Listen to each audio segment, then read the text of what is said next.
Radhe Radhe sir. Radhe Radhe ji. बोलिए श्री वृंदावन बिहारी लाल की जय।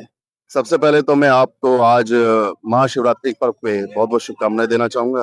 आपको भी सर। जी सर मेरा एक छोटा सा प्रश्न है आपसे। जी बताइए। सर आज के युग में मेरा मतलब है कि कलयुग में आदमी मनुष्य बहुत सारे पाप कर चुका है।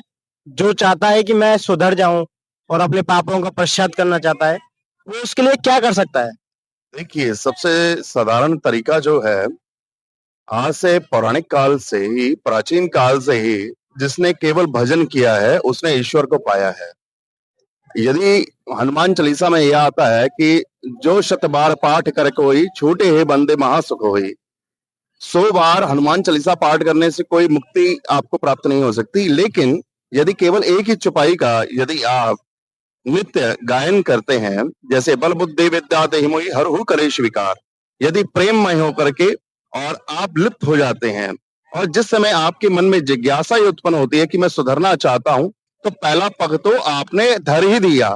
ठाकुर जी भी कहते हैं, एक पग तुम मेरे तरफ धरो तो 1000 पग मैं तुम्हारी तरफ आऊंगा। परंतु ये जिज्ञासा उत्पन्न होना ही बहुत बड़ी चीज है सबसे पहले तो। और रही बात कलयुग की, तो देखिए, सतयुग, त्रेता या द्वापर, उस समय में भी राक्षसों का वास था, देवताओं के साथ साथ दानवों का भी वास था। परंतु आज की स्थिति क्या है कि 4 भागों में विभाजित हो गई है। ठीक है, आज के समय में सतयुग भी है, त्रेता भी है, द्वापर भी है और कलयुग का भी है। जब मनुष्य का निर्माण हुआ था, उस समय ईश्वर ने हमारे जितने दांत थे वो चपटों के साथ आगे के दांत नुकीले दिए हैं। कारण क्या है? क्योंकि देवों के साथ दानवों का होना भी, अस्तित्व होना भी अति आवश्यक है, इसलिए सृष्टि का संतुलन बना रहेगा।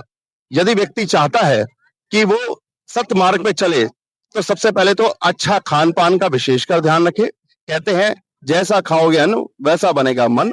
आप सबसे पहले अच्छे लोगों की संगति प्राप्त करें, और जैसा देखोगे वैसे ही विचार आपके भीतर उत्पन्न होंगे। इसलिए यदि ईश्वर ने आपको नेत्र दिए हैं, सबसे पहले तो आपको अच्छी चीजें देखनी चाहिए, अच्छा सुनना चाहिए और अच्छा ही शब्दों का उच्चारण करना चाहिए, क्योंकि जो हम बोलते हैं वही लौट के हमारे पास आता है। कहते हैं, यत पिंडे तद ब्रह्मांडे यत पिंडे।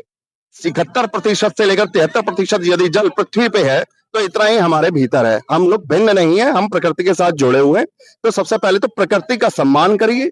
जिस प्रकार आज के समय में पेड़ों को काटा जा रहा है, और आप देख ही रहे हैं क्या स्थिति हो चुकी है।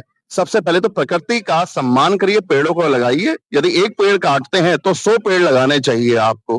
प्रकृति का सम्मान करिए, प्रकृति के साथ जुड़े रहिए। आप सबसे पहले तो जहां भी रहते हैं वहां पे विशेषकर इस बात का विशेषकर ध्यान रखें कि गंदगी ना होने दीजिए। यदि हम ही गंदगी करेंगे तो हमारे भीतर वही आपके गुण विद्यमान होते चले जाएंगे। इसलिए स्वच्छता का विशेषकर ध्यान करिए। अपने आप को अंदर से भी पवित्र करिए और बाहर से भी पवित्र रखिए। तो यही मैं कहना चाहूंगा, पवित्रता होनी अति आवश्यक है, और अपने आप ही आप सतमार्ग पे चलने लग जाएंगे। बहुत बहुत धन्यवाद सर। राधे राधे। राधे।